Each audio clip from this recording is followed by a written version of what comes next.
friends, welcome back to my channel. So today we are back for episode 2 of Chit Chat Tea and Get Ready With Me. I have my Jessica Baron mug that says tea in YouTube. I thought that that was absolutely perfect. And I have the cinnamon tea that she has absolutely raved about, and I ended up purchasing, and now I absolutely rave about it because it is absolutely delicious.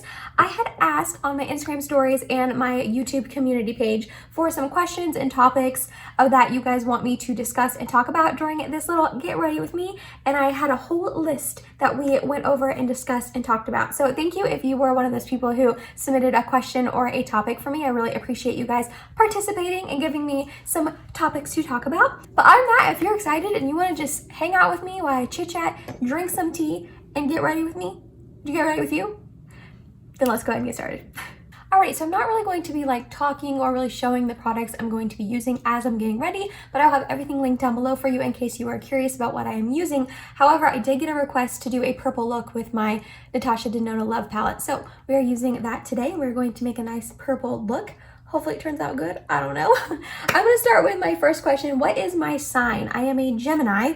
I was born June 7th. So I am a Gemini, but I feel like I really don't portray a lot of the Gemini qualities, not gonna lie. Another one was, do I have any brothers or sisters? I have one sister. Her name is Nicole, and she is 7 years older than me.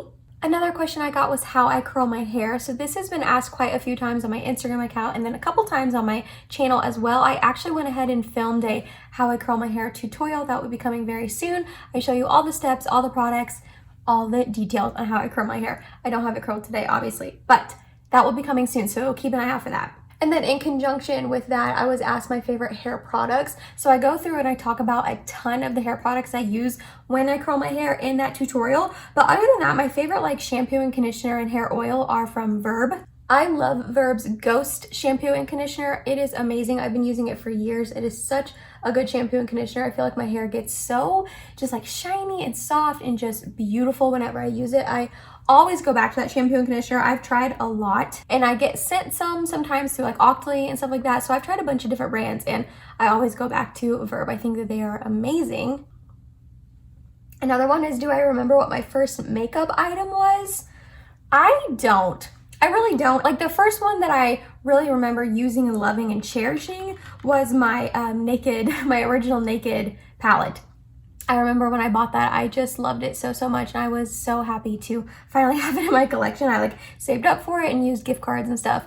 But like my very first makeup item, I couldn't tell you. I really don't remember, unfortunately. I wish I did. How fun would that be to like remember the very first makeup item you ever like bought and tried? Another question I got was, how's my kitty doing? And they said he is so cute. Thank you so much. I think he's so cute too.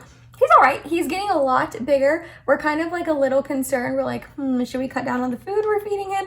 We don't really give him a ton of treats, but I feel like we feed him kind of a lot. So we're kind of debating on if he's getting like too chunk, but he's good. He's going to be a year in July. So I'm so excited. He's adorable. So he's still like a little baby kitten, but I love him so much. And I'm still just as obsessed with him today as like the first day we found him. So thank you for asking how he's doing. He's a little turd, but he's adorable, and I still love him so much. Another question I got was, have I ever thought about moving to another city or state? Actually, yes. When I was in high school, I was really gung-ho and like wanted to move to Charlotte, North Carolina and go to UNC for college. I even like went down my senior year on my spring break and toured it and like looked around the area and all of that. I had family that lived around there, so I had visited that area multiple times and just really liked it a lot. And I really wanted to go to UNC. And then I chickened out. And I didn't end up going, but honestly, it's a good thing. I would be in so much debt right now because out-of-state tuition would have been insane. This is turning a lot pinker than I wanted it to. That's okay. But out-of-state tuition would have been a lot of money, so I would have had like so many student loans and all of that.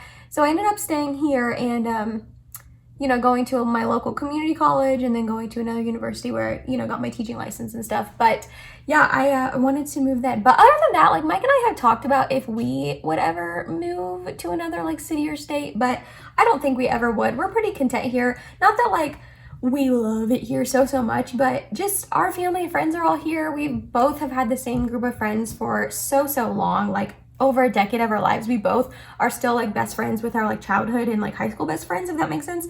And then our family and all that's here. So my sister just had my nephew a little bit ago, and then we have a niece through Mike's brother. So yeah, and then our moms and dads and grandma and grandpas and all that. So yeah, I don't think we ever would move now, but at one point in my life when I was like ambitious and 18, I wanted 17, 18, wanted to move, and then I chickened out. So, but actually, honestly, I'm glad I did. I'm glad I didn't move down there. I mean, obviously my life would have been so different. I would have no idea what it would be like. It's like hard to imagine or really think about, but I'm just so happy now, you know, with like being with my friends all the time and meeting Mike. Like I would have never met him if I moved, you know what I mean? So I'm happy with how things are going, and I'm glad I didn't end up moving. So to the subscriber who asked me to do a purple look with my Love palette, this turned out a lot more pink than I was expecting. Sorry about that, but I still like how it looks. I think it's pretty. Then I got a couple questions about like brands and stuff like that. So one of them was my favorite drugstore or affordable brand. I definitely, oh, there we go. I was like, is this empty? I definitely would probably have to say e.l.f. I really like a lot of things by e.l.f. Not everything is a hit for me, but most things I've tried by them I do enjoy, and I've just been using them for so long, like probably a decade now. Like I remember buying them when I was younger from Walmart and all of that, before like they were in Ulta or really anything, before back when everything was like $1 to $3. So definitely e.l.f. I just really love that brand. And then another question was, what brand do I think has the best packaging? I just really like Tower 28's packaging. I don't own a lot by them, but just the simplicity of it, I think it's so nice. I don't like over the top packaging. When I'm buying a product, I don't really buy it for the packaging. I'm just not that type of person. If it has like cool, pretty packaging on top of the awesome product inside, great, that's a bonus, I guess, but I'm not someone who will buy something just for packaging. So I just really like how simple their packaging is, and just how like clear, you can see what you're working with, you know how much is left and all that. And I don't know, I just really like their vibes, their whole vibe of their whole brand, I think is cool. Another one I got was makeup I can't leave the house without. So if you would have asked me this question like probably a couple years ago, I would have probably said like, I just do a full face before I go out. I just really was not confident in not wearing makeup like outside in public.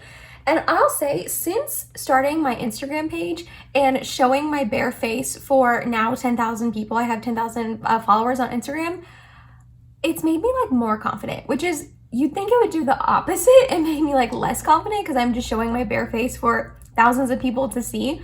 But it's really honestly made me more confident, and now I feel like I don't have to wear makeup when I leave the house. Obviously, if I'm going and doing something, I'll, want to wear it, like if I'm going out to dinner or anything like that. But like before, even if I was running to the grocery store, I would want to apply makeup. And now I'm like, it's fine, I don't need to. You know what I mean? I always wear sunscreen though. Like that's something I have to apply. I am like a sunscreen crazy person. Like my husband, I always ask him to wear sunscreen and he never wears it. And it's a battle. I don't want to talk about it. But yeah, I always apply it. Doesn't matter where I'm going. Doesn't matter if the sun is not out. I always have it on every day to work. So that's like the one thing that I would say I like have to have on my face before I leave. But as far as makeup, like, yeah, I've gotten to a place, not that really my skin is getting better per se, but I feel like I've just gotten to a place where I don't even know if I'm just like more confident, or like it's like, okay, that's my skin. Like if I have acne scars, I've got redness, I've got acne, active acne, you know what I mean? Like that's my skin and that's life. And it could be a combination of also me getting older. I'm going to turn 28 in June. So I feel like the more you get older, the more, I don't want to say the less you care, but just the more you accept things, Yeah, I guess I don't really like feel the need that I have to wear makeup, which is a really good feeling. Then I got asked quite a few questions about teaching, which makes sense. I am a full-time teacher. So the first one I want to talk about is, what do you love most about teaching and what do you dislike the most? And that was asked twice. That's why I'm starting with that one. So what I like most about it, I love when kids have like a sense of humor and they like get your jokes and they like laugh at your jokes. I think that's great. And when you like can tell a kid is starting to understand something, that is just a really good feeling. You feel like you're really helping them for the future. You're really helping them learn. I think that's a great feeling. What I dislike the most about it, there's a lot. So the paperwork is really hard. That's really the type of teacher I am though. Being a special education teacher, you have like a lot of paperwork, and just when kids, it's really hard to just continue to love a kid and want to help them when they don't seem to sometimes want to help themselves. Like when a kid is just like not paying attention, having behavior issues, being like talking back to you, being rude and disrespectful. It's really hard to just wake up every day with a fresh new start and be like, okay, Bobby, you were a terror to me yesterday and I had to kick you out of my classroom, but today's a brand new start and I'm gonna love you anyways. That is hard. That's hard. Teaching is hard. But there are some kids, you know, that make it amazing. And I really do love my coworkers that I work with right now. So, yeah, those are things I probably like and dislike about it. The other thing I got asked was, how has going back in person been going? Sorry, I said that funny. So if you don't know, we were, the beginning of the school year, we did not go back at all. We were doing all online. And then we went back as a hybrid model where we had half the kids Monday, Tuesday, and then no kids Wednesday, and we Zoomed with them, and then the other half Thursday, Friday. And since our spring break ended a couple weeks ago, we have came back full-time, all the kids, Monday through Friday, all of them together. And I'm not gonna sugarcoat it. I thought about what I was gonna say for this question. I thought about how I was going to answer it, if I was going to lie and sugarcoat it and say, thank you so much for asking, it's going great, or if I was going to be honest. And I figured, you know what, honesty is the best key, and it's been rough. I'm not gonna lie, it has been really, really rough. We have just a group of a couple kids who just feed off each other and have behavior issues, and it's really hard. I'm not gonna lie. But you know what? We are almost done with the school year. So that is okay. I will survive. It's not like I'm going to keel over and die. I will survive. But yeah, I'm gonna be honest, it's been really, really hard. I come home from work exhausted, like every single day. And thank God for Mike, because he listens to me.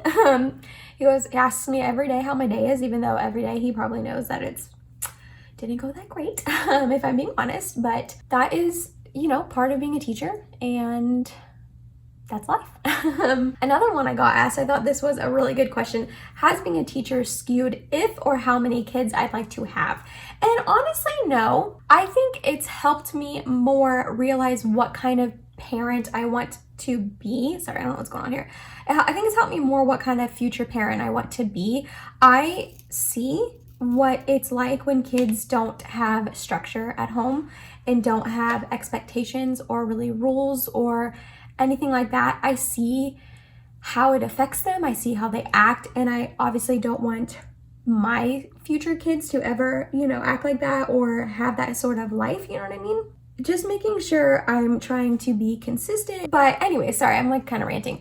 I still want kids. It just hasn't like changed my mind. We still want 2 kids, we think. Another person said, what are your relaxed days like? You seem like you work very hard. Thank you for that. So first I'll start off by saying I don't really think I have relaxed days per se. I have like relaxed evenings. So because obviously teaching is very draining and exhausting, when I come home on the weeknights, that is kind of when I relax. And that just consists of Mike and I like making dinner, sitting down, watching YouTube. I'm an avid YouTube watcher. I love to watch YouTube, and I've gotten into like new kinds of YouTube. Like before I would just watch like beauty YouTube, and recently I've been getting into like more commentary YouTube. I think Smoky Glow has kind of started me on that trend.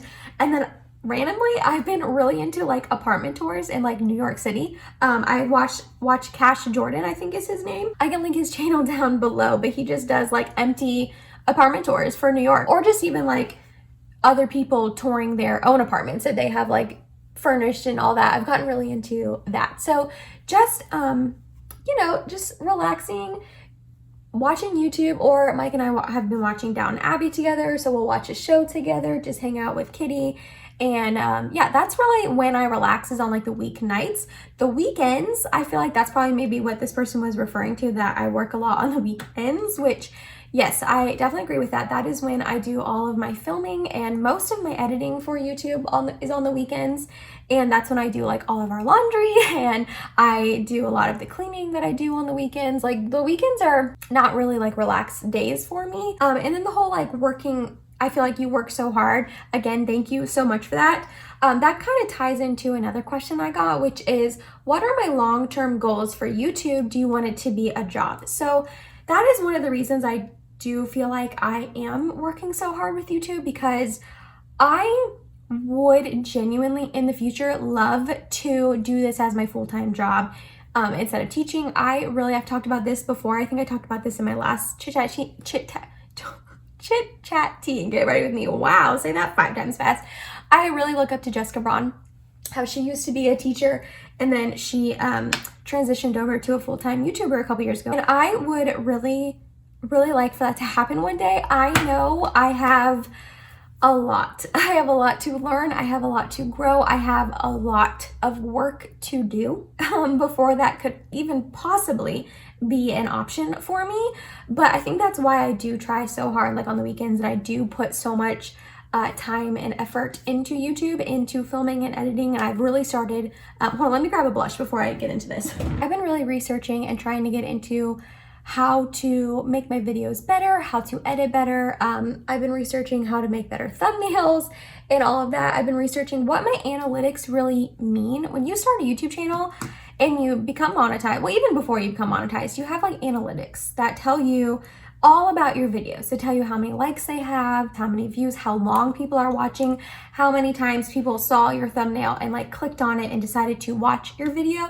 It tells you all sorts of information. And when I first started my channel, and even really honestly now, you don't know what any of it means. Like you're seeing like, oh, this is how many people watched your video. This is how many people clicked on it. But like, what does that mean? You know what I mean? Like there's so much behind, like everyone talks about the YouTube algorithm and your analytics help you figure out the algorithm and all that, but I didn't know anything about the analytics. I don't know any of that behind the scenes stuff. And I'm really trying to learn it because I really do want this to become a job one day. So I really am trying to research how to grow my channel, research what things I can do to make my videos more interesting. You know what I mean? So that's like when I say like, please like the video and all of that. How YouTube pushes your videos out to people for other people to discover you and see them.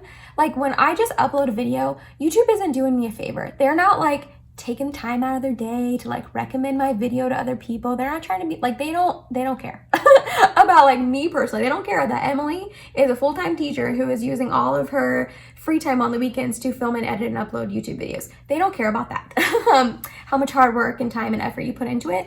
Really what they care about are people watching your videos. So when people watch the whole video through, YouTube sees that. When people decides to see the, thumbnail on the side and click it and watch it, YouTube sees that. When they like the video, YouTube sees, oh, someone took the time to actually like this video, actually take the 1 second it takes to like the video. You know what I mean? And all of those things help because all of them get my videos out to other people. You know what I mean? So I guess what I'm trying to say is I would really love for this to be a job one day. Yeah, I don't know if it will ever happen one day. Maybe it will never happen and maybe, I'll never grow enough for it to be a full-time job. But, if that doesn't happen, I would be okay with that because like I really do genuinely love this. Like I don't make videos to like make money off of them. I don't make videos how do I say this? How do I explain this in a way that makes sense?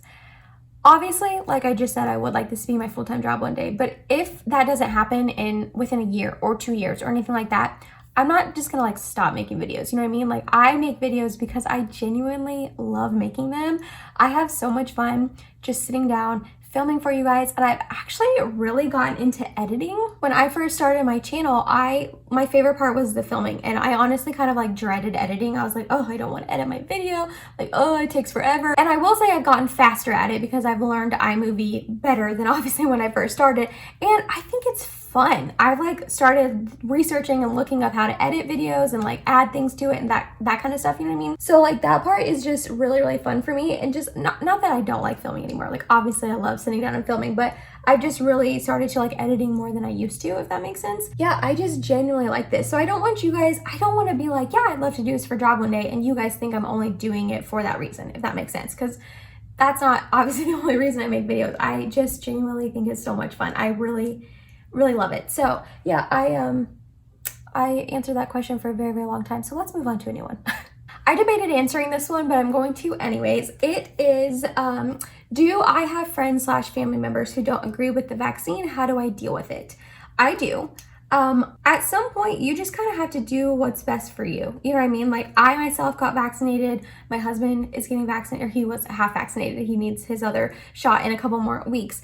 But I don't agree with people who don't agree with the vaccine, but they don't agree with me agreeing with the vaccine. You know what I mean? Like, at some point, you just kind of have to do what's best for yourself, and people have free will. They can do what they want, and they can think what they want, and they can decide what they want. You know what I mean? And there are some people who you can't change their minds, and that's fine. I mean, that's fine. That's their opinion. That's their thoughts. Like, I wouldn't want someone who doesn't believe in the vaccine to come in and try to tell me to not get vaccinated. You know what I mean? So at some point, you just have to do what's best for you. Like I said, I got vaccinated, my husband got vaccinated, and we're protecting ourselves. And we are, you know, helping ourselves to possibly not get COVID-19, or if we do, to have it be less intense. You know what I mean?